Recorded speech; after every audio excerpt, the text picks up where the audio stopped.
Fala pessoal, tô gravando esse vídeo aqui, obviamente, para o YouTube, porque não dá pra falar sobre psicologia, autismo, neurodiversidades e afins no Instagram. Então senta, relaxa, tira esse dedo teimoso aí da tela do celular, da tela do computador, senta na TV que esse vídeo vai demorar um pouquinho. Fechou?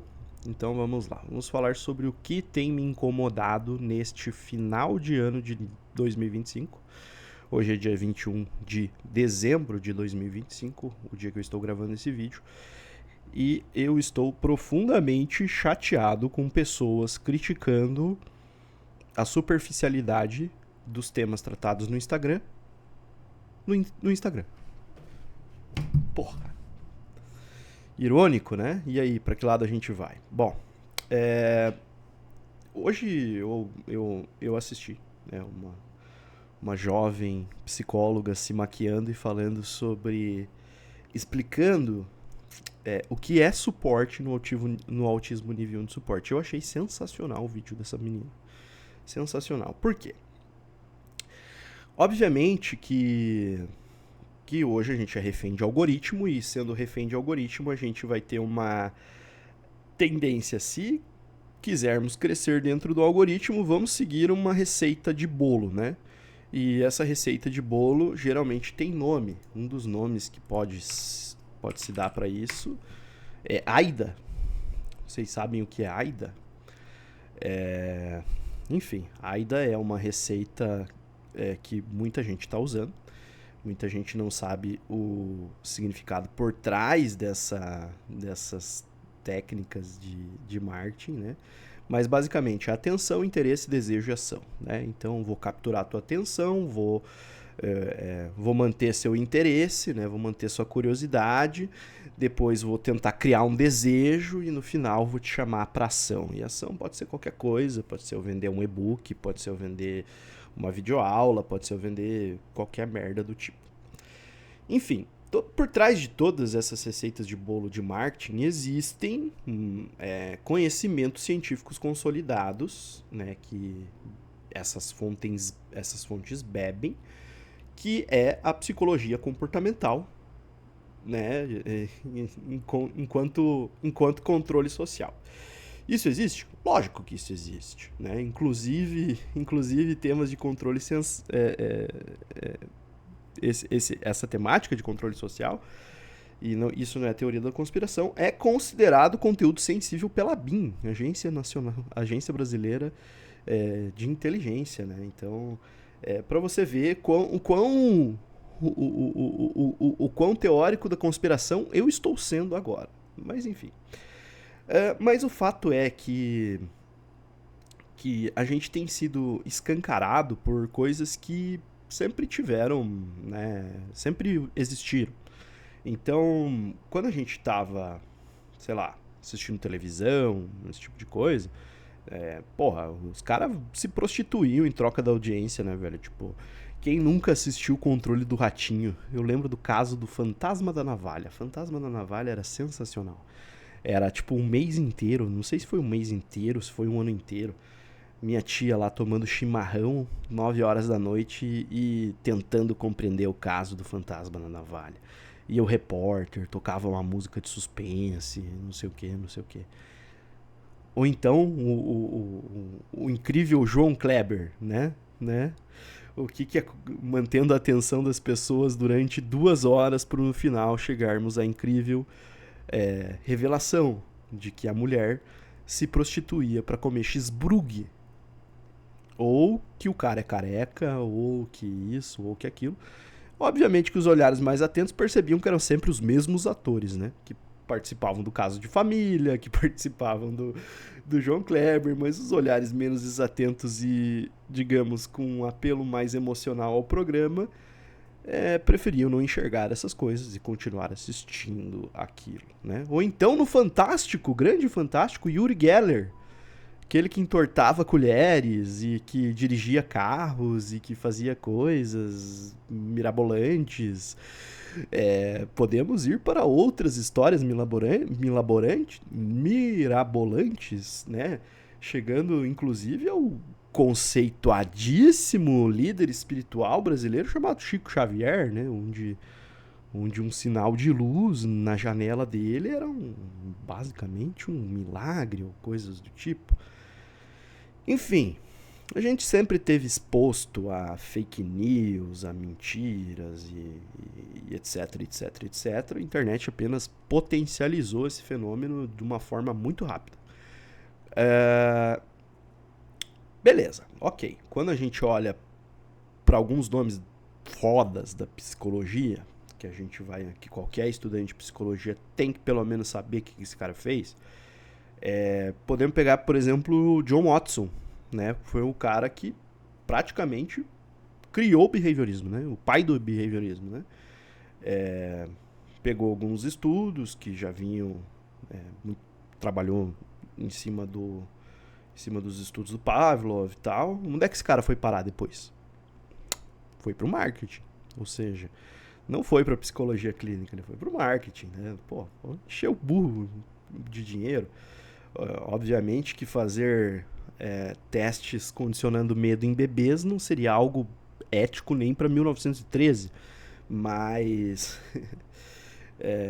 mas enfim, né, quando você não tem muito pudor, você você foge da clínica e aplica conhecimentos comportamentais no marketing, onde você vai olhar para uma massa de pessoas muito grandes e essa massa de pessoas enorme vai gerar um resultado muito bom para você, porque você está criando fórmulas prontas para ensinar pessoas a reter público, captar pacientes, vender seu infoproduto e coisas do gênero. Certo? Feito esse disclaimer, agora sim eu posso entrar no assunto que me incomoda hoje, no dia 21 de dezembro de 2025, que é basicamente os gurus do Instagram, médicos neurologistas, psiquiatras, psicólogos, neuropsicólogos, enfim, os mais variados profissionais, olhando para um fenômeno que está ocorrendo, um fenômeno já visto, que eu posso dizer que eu tenho uma familiaridade muito grande com este assunto, porque eu o estudo há muito tempo, pelo menos uma década, um pouco mais de uma década, que é a questão do autismo nível 1 de suporte. E hoje, eu vejo sim que a gente tem problemas relacionados ao autismo nível 1 de suporte, TDAH, falsos diagnósticos, né, feito por pessoas que não estão capacitadas para fazer diagnósticos, falsos, digamos, pessoas que se identificam como autistas e dizem que querem ser autistas, né? E, enfim, é um fenômeno, no fim das contas, um fenômeno social que está trazendo prejuízo principalmente para o autista nível 1 de suporte. Porque o autista nível 1 de suporte é historicamente esquecido na ciência, é historicamente esquecido na aplicação clínica do conhecimento científico, ou seja, tem muita gente que ainda acha que autismo é um transtorno infantil, né? Ou seja, como se autistas não crescessem, como se autistas não fossem,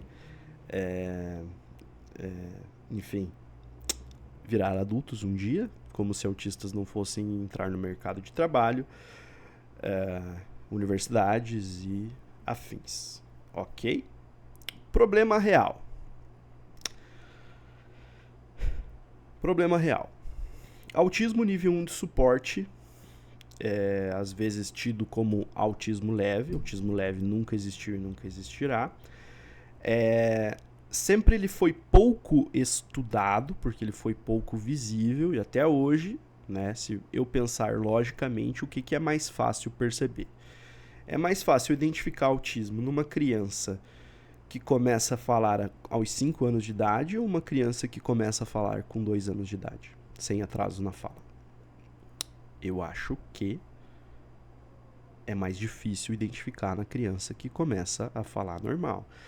É mais difícil eu identificar autismo numa criança que causa problemas escolares visíveis, em que logo os professores notam, ou numa criança que passa desapercebida durante todo o seu trajeto escolar.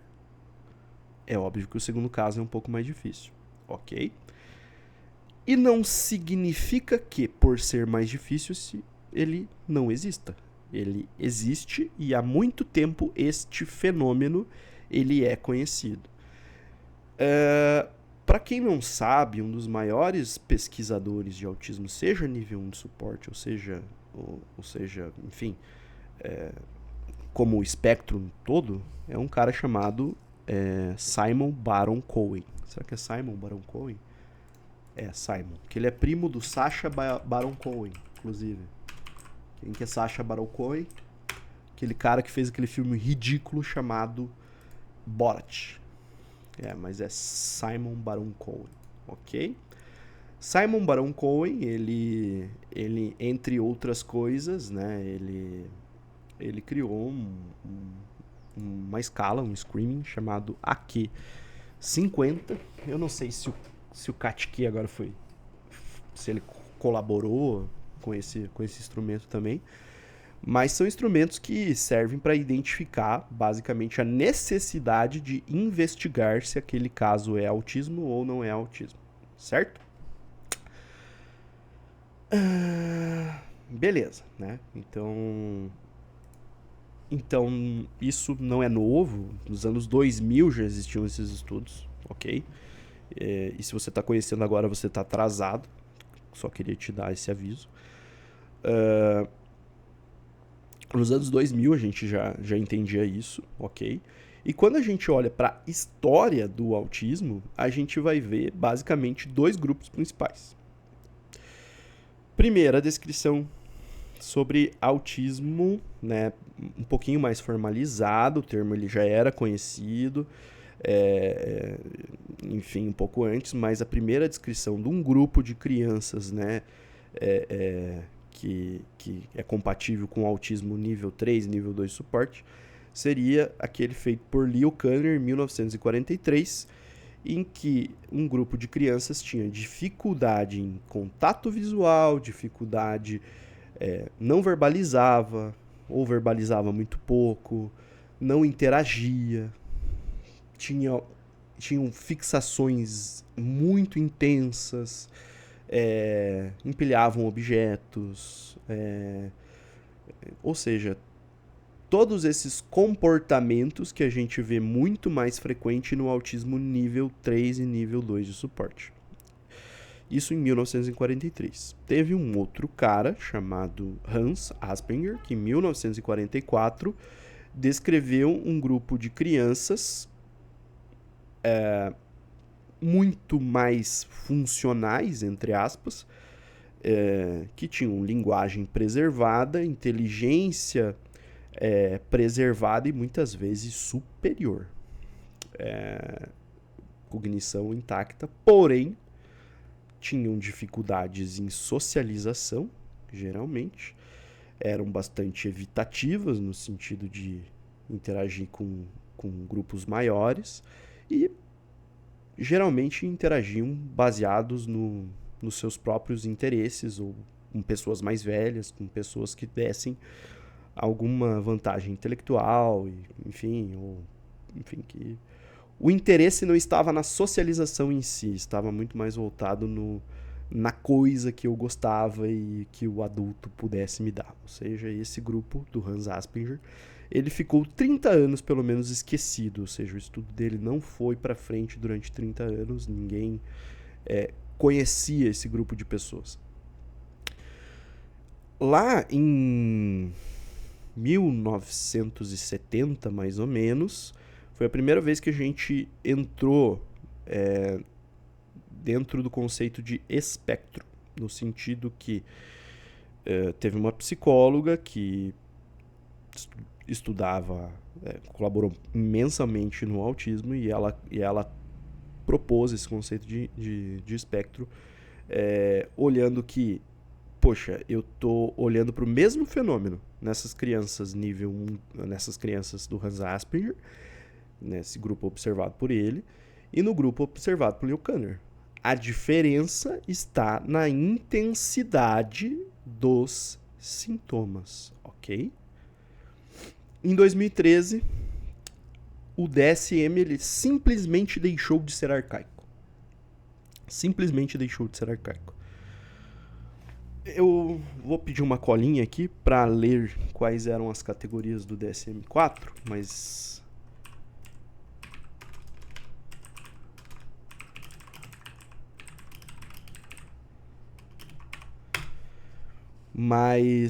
o ponto fundamental é que existiu uma descrição, né, de várias caixas de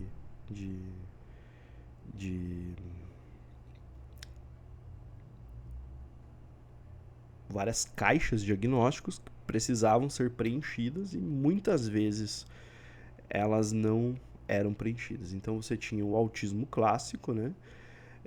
Quando apresentava atrasos significativos, o funcionamento anormal em 3 áreas principais antes dos 3 anos de idade: interação social, linguagem, comunicação, repertório restrito e repetitivo de interesses e atividades. Ou seja, eu estou olhando muito mais para aquelas crianças do Leo Kanner. O transtorno de Asperger, que era a síndrome de Asperger, que a principal diferença era a ausência de atraso clinicamente significativo na linguagem ou no desenvolvimento cognitivo. O prejuízo recaía sobre prejuízos graves na interação social, padrões de comportamento e interesses restrito/estereotipados. Ok? Então, no DSM-4, eu já entendia que existia uma diferença muito grande, muito significativa entre as crianças nível 1, as crianças que hoje a gente conhece como nível 1 de suporte, e os adultos nível 1 de suporte, não quero cair nesse erro também, para as crianças nível 3 e nível 2 de suporte. Certo? Ainda existiam outras interações, outras classificações, como autismo atípico, né? Quando você não preenchia critérios para os outros quadros e tal. Tinha também a transtorno desintegrativo da infância, né? Quando você tinha uma perda de habilidades, que essa hoje a gente conhece por que isso acontece, porque é um fenômeno chamado de poda neural. Acontece com todo mundo esse fenômeno de poda neural. Inclusive, eu já vi um documentário no Discovery sobre um caso, né, que tem a gravação do menino lá que tá desenvolvendo normalmente, e daqui a pouco, pá! No fenômeno de poda neural, ele acaba tendo podado, basicamente, áreas onde você tem uma rede neuronal que está justamente ligada a essa questão de socialização e percepção também, que também está relacionado a outros casos de autismo, ok? E o transtorno de Rett, que era muito mais caracterizado em meninas, né? E essa aqui teve uma explicação genética, conseguiram isolar basicamente o que causava a síndrome de Rett, mas também estava dentro das categorias do autismo, que eram os transtornos invasivos do desenvolvimento, né? Então, quando a gente vai para a classificação atual do DSM-5, ele deixa de ser categórico.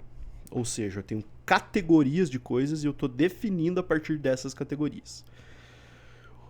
Uma coisa o que motivou basicamente você sair desse ponto de vista categórico para algo mais dimensional é justamente que trata-se de uma condição extremamente heterogênea, ou seja, não tem uma única causa, não tem um único gene, Não tem, não tem basicamente, não é, não é simplesmente só genético, é causado por uma interação complexa entre genética, epigenética e fatores ambientais ainda.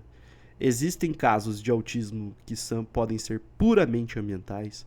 Existem casos que são puramente genéticos, que são a grande maioria. E essa interação epigenética é muito importante para você entender, porque existem genes não herdados que também podem causar autismo, né? Que são as famosas mutações. De novo, né? São mutações que não vêm nem do pai, nem da mãe, é da criança essa mutação. É do filho. Beleza. Quando eu olho hoje para críticas relacionadas ao autismo nível 1 de suporte, é meio que como se eu estivesse novamente negando a existência do autismo nível 1 de suporte. Como se eu estivesse negando a existência da síndrome de Asperger. Como se eu estivesse negando, né, este fenômeno. E esse fenômeno ele sempre foi esquecido por... Geralmente as pessoas são diagnosticadas na fase adulta. Não necessariamente, né? Não posso colocar aqui geralmente, mas boa parte são diagnosticados na fase adulta. Por que são diagnosticados na fase adulta? Porque se eu não tenho prejuízos de fala na infância, se eu não tenho prejuízos acadêmicos na infância, se eu não incomodo na infância, basicamente está tudo bem. Não tô tendo as pessoas não estão me olhando muito ali. Porém, a pessoa cometida pelo autismo nível 1 de suporte percebe que existe algo de diferente. Ela percebe justamente num ponto em que outras crianças passam a ter um nível de socialização maior, começam a interagir entre pares e eu vou ficando para trás. E eu vou ficando para trás, eu tento interagir e não consigo. Eu tento participar e não consigo. Às vezes eu me interesso, às vezes eu não me interesso, às vezes eu digo que não me interesso, mas eu ainda sofro com aquilo. Então, ponto muito importante. Se importar com o autismo, se importar com a minha condição, nunca será um critério de exclusão da possibilidade diagnóstica de autismo. Nunca! Tem muita gente que repete isso. Tem médico psiquiatra que repete isso. Tem psicólogo que repete isso. E isso nunca foi uma verdade. Isso é uma informação leviana. Isso é uma informação tirada das fontes da minha cabeça. Onde eu acho que autismo é exclusivamente o autismo clássico descrito por Leo Kanner. Mentira. Não é. E é justamente quando a gente olha alguns instrumentos hoje, por exemplo, escala de responsividade social. O que você vê no autista nível 1 de suporte? Você vê uma percepção preservada, mas o que eu faço com essa percepção? Como é que eu interajo socialmente? Esse é o grande X da questão do nível 1 de suporte. Existe uma dificuldade entre perceber e entre agir. É uma discrepância. E se eu tenho essa discrepância e se eu tenho essa percepção, o sentimento que eu vou ter é que eu sou uma pessoa estranha, que eu sou uma pessoa esquisita e que eu tenho um senso de não pertencimento ao mundo. Ok? Existem muitas críticas de pessoas que não sabem de absolutamente nada, que vão falar: nossa, mas agora todo mundo é autista. Nossa, mas agora tu tem isso e não sei o que lá. Antigamente era falta de vergonha na cara. Porra, não preciso nem responder isso. Porque uma pessoa pra falar um negócio desse é um nível de ignorância que não merece atenção. Certo? É um nível de burrice que não merece nem ser respondido. Mas, em termos profissionais, em termos de quem trabalha ou que se propõe trabalhar com isso tem que entender o que está sendo colocado aqui, ok? Porque quando eu digo, para ser autista eu preciso de prejuízo. Então, o que é o prejuízo no autismo nível 1 de suporte? Ok? O prejuízo no nível 1 de suporte, ele não necessariamente ele tá correlacionado, pelo que a gente acabou de ver. Ele não pode estar correlacionado, não pode estar relacionado a dificuldades de fala, dificuldades cognitivas, e sim a dificuldades experienciais. Ou seja, eu tenho um padrão cognitivo atípico. Por mais que esteja mais próximo da normalidade, entre aspas, ou daquilo que é típico, daquilo que é esperado, em termos de socialização, em termos de exposição, em termos de percepção do mundo, ele não é igual. E se ele não é igual, o meu comportamento também não será igual. Comportamentos que podem ser mascarados, por exemplo. Autistas nível 1 de suporte podem ser muito ansiosos, geralmente são. Geralmente geralmente não, isso exclusivamente terão uma rigidez cognitiva no sentido de que eu gosto das coisas da mesma maneira, o que não está muito da mesma maneira vão me deixar mais ansioso. E quando eu olho para funções executivas, por mais que seja um transtorno heterogêneo, eu vou enxergar algumas semelhanças, pelo menos em questões de neurodesenvolvimento, e essas semelhanças elas vão se diversificar quando eu olho para o sintoma. Mas em termo de desenvolvimento ainda é mais semelhante. Não é igual, mas é mais semelhante. Ok? Não é igual, mas é mais semelhante. Eu tenho uma diversidade de sintomas. Isso tudo complica muito no sentido o que eu olho, o que eu não olho, o que é difícil, o que não é difícil. Ok? Mas o que causa, em termos... Os genes que vão causar o autismo clássico e o transtorno de Asperger, eles não vão ser os mesmos. Tem genes que vão estar mais associados ao autismo nível 1 de suporte, tem genes que vão estar mais associados ao autismo nível 3 de suporte. Às vezes, eu posso ter o gene do autismo nível 1 de suporte e do autismo nível 3 de suporte. Às vezes, eu posso ser autista nível 1 de suporte, ter um filho que teve uma mutação de novo. E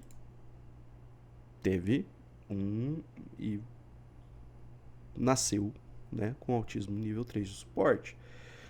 O suporte para o autista nível 3, ele pode ser coisas muito básicas, como, por exemplo, ir ao banheiro, vestir roupas, enfim, desde desafios ligados à alfabetização, funcionalidade laboral e por aí vai. Já no autista nível 3 de suporte, isso geralmente vai estar ligado a prejuízos graves na interação social. E esses prejuízos graves na interação social, eles não vão estar muito visíveis para aquela pessoa que justamente está dizendo, agora todo mundo é autista. Por quê? Ele tem um prejuízo de interação social, então ele não vai ficar expondo os problemas dele para você. Ele vai contar isso, mas em terapia, inclusive, vai ter uma resistência muito grande para chegar na terapia. Vai ter uma resistência muito grande para buscar ajuda, vai ter uma resistência grande para ser visto, vai ter uma resistência grande para buscar o suporte, para compreender que ele precisa do suporte.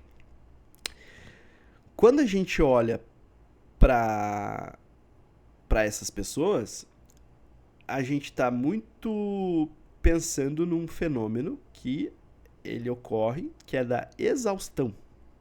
E essa exaustão ela ocorre por quê? quando você tem uma pessoa neurotípica, essa pessoa neurotípica, ela consegue participar de interações sociais sem muito esforço. Sem muito esforço cognitivo. Ou seja, eu estou na presença de pessoas, eu estou lendo a intenção das pessoas comigo, eu não estou me preocupando com isso, eu estou me colocando em situações, digamos, de forma mais apropriada, enquanto o autista ele tem a percepção preservada, mas ele não tem a resposta adequada. E quando eu não tenho a resposta adequada em situações sociais, eu posso inclusive ser alvo de chacota, eu posso ser alvo de bullying, eu posso ser alvo de experiências aversivas que me levem a um fenômeno de evitação social grave, de evitação social em determinadas maneiras. Quando eu penso o que é autonomia para uma pessoa, o que é autonomia para um adulto em 2025? É ser capaz de estudar, ser capaz de trabalhar, ser capaz de ter uma casa, ser capaz de sustentar uma família. Será que digamos, essa é uma autonomia básica? E às vezes o cara que é autista nível 1 de suporte, o trabalho ele pode ser um ambiente extremamente aversivo. E o trabalho sendo um ambiente extremamente aversivo, como é que eu me saio disso? Como é que eu vou manter meu emprego, minha saúde mental? Como é que eu vou ir para a faculdade? Como é que eu vou fazer essas coisas? E ter uma vida normal, que eu espero ter uma vida, entre aspas, autônoma. Eu não quero depender de suporte, por mais que eu precisa ser compreendido. E quando você não tem essa noção exata do que é um suporte para um autista nível 1, você pode basicamente colocar um elefante em cima de uma árvore e esperar que esse elefante, sei lá, seja um passarinho, né? Então, um autista nível 1 de suporte, ele pode muito bem trabalhar de forma autônoma em diversas condições, em condições principalmente que mais interessem a ele, que mais deixem ele satisfeito, mas ele não vai ser um bom atendente de telemarketing, ele não vai ser um bom vendedor, ele não vai ser um bom em qualquer área que demande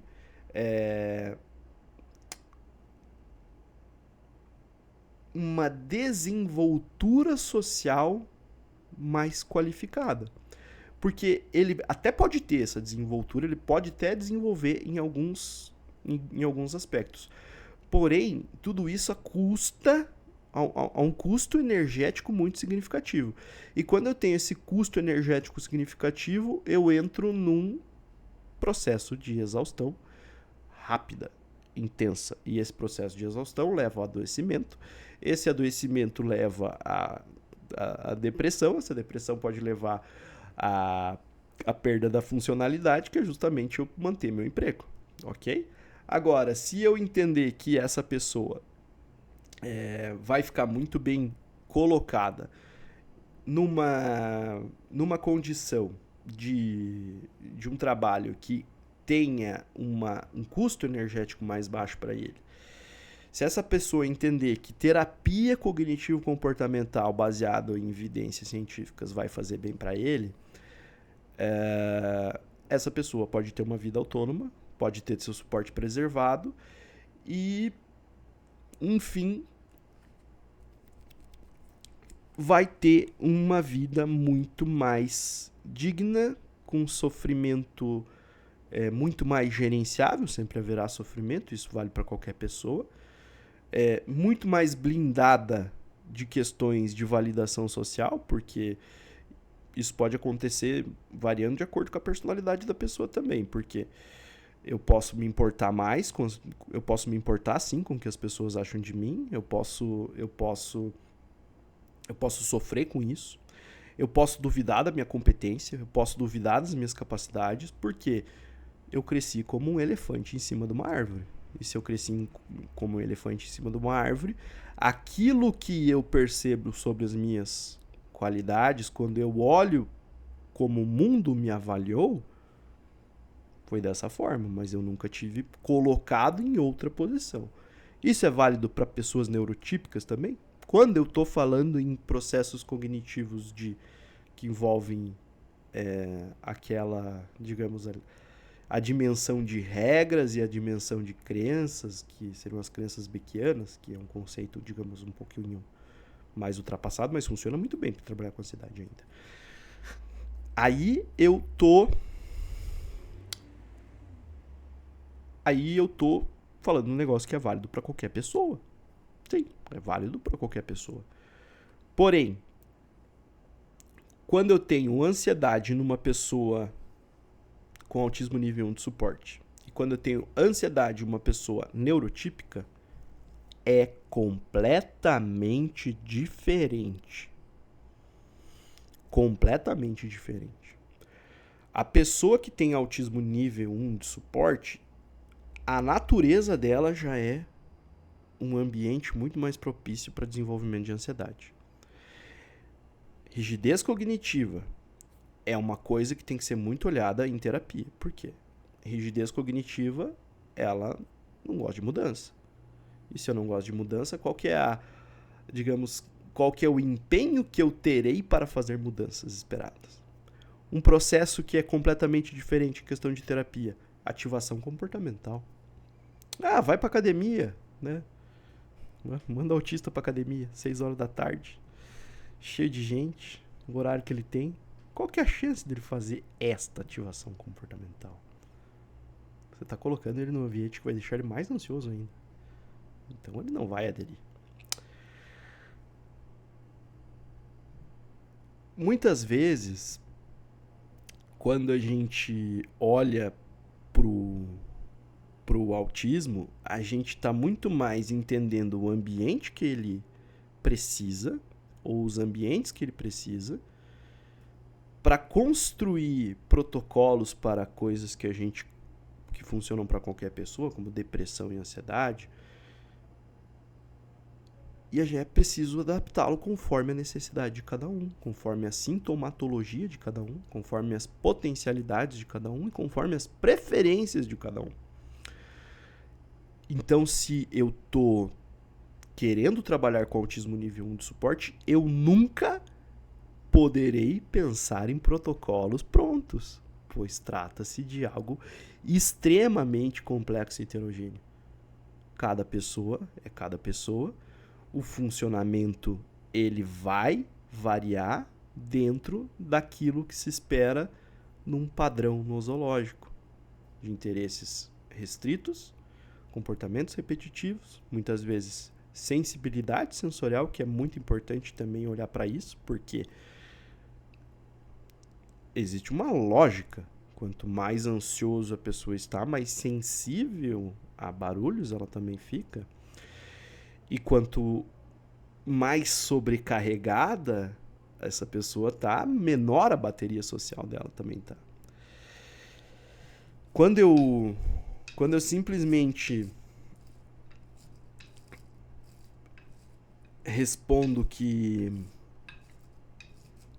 o autismo nível 1 de suporte, ou pessoas com comorbidades, por exemplo, de altas habilidades de superdotação e autismo, é uma porção muito pequena do espectro, eu estou ignorando completamente esse público. E se eu estou ignorando completamente esse público, eu não estou nem aí para uma taxa, para uma prevalência de ideação suicida que é extremamente preocupante, e para pessoas que vão ter que conviver com ansiedade. Ansiedade, em outras palavras, é medo antecipado sobre coisas irreais pro resto da vida. O que eu estou fazendo pela saúde dessas pessoas? Nada, eu estou ignorando. Estou ignorando porque estudar esse assunto é muito complexo e, como é um grupo pequeno, não vale muito a pena. Mas vender coautoria em livro eu quero, vender curso eu quero, vender coisas que, entre aspas, qualifiquem pessoas para trabalhar com autismo, isso eu super quero. Daí eu vou ter diagnósticos falsos, porque eu estou basicamente criando cursos de formação onde as pessoas não precisam fazer nada e agora se sentem qualificadas para simplesmente trabalhar com autismo pela internet.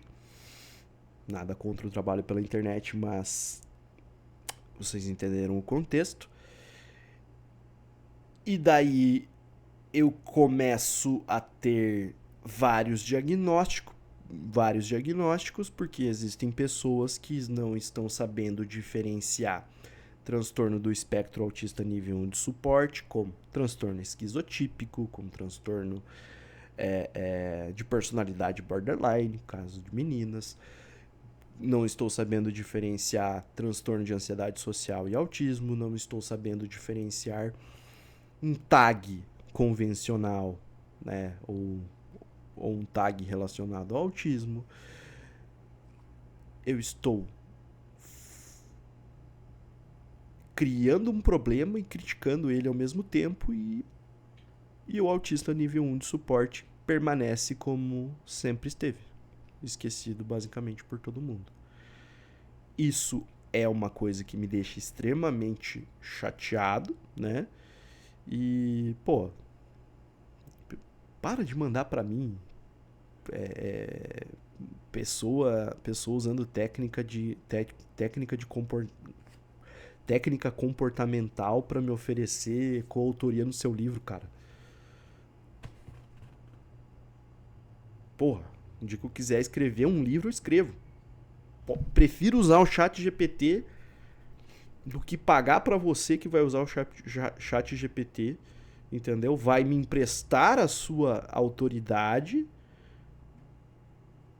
pra o público leigo dizer: nossa, eu trabalhei com o Dr. Pica das Galáxias, e agora que eu fiz uma coautoria de um livro com o Dr. Picas das Galáxias, automaticamente eu também sou Pica das Galáxias.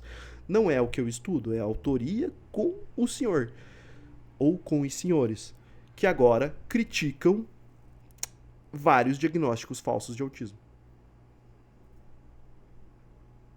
Que merda que vocês estão fazendo, né?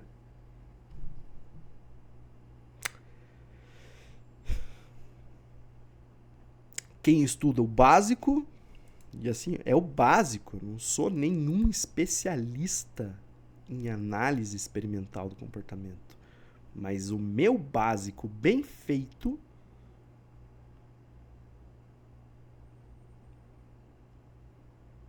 já me mostra o tamanho da merda que vocês estão usando.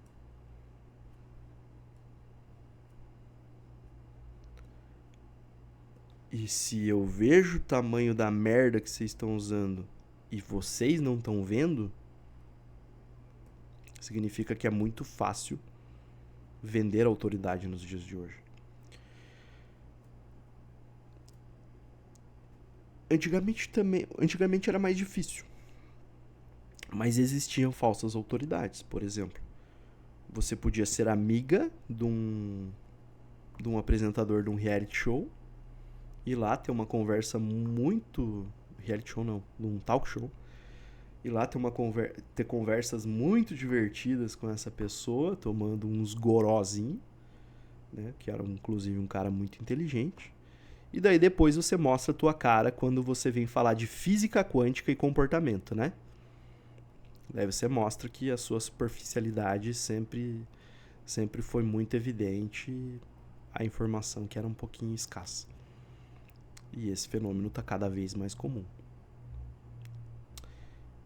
Eu elevo minha autoridade quando eu critico as coisas, quando eu critico outros profissionais, quando eu critico aqueles que eu mesmo estou ajudando a formar. Foda. Por hoje eu fico por aqui. 44 minutos de vídeo, acho que é muito tempo, mas eu tenho preguiça de editar, então aguenta esse. Se você chegou até o final, diga: eu cheguei até o final. Tô pedindo ação, tá? Ali no AIDA. Não segui AIDA, eu só falei. Foda-se. Tchau, até a próxima.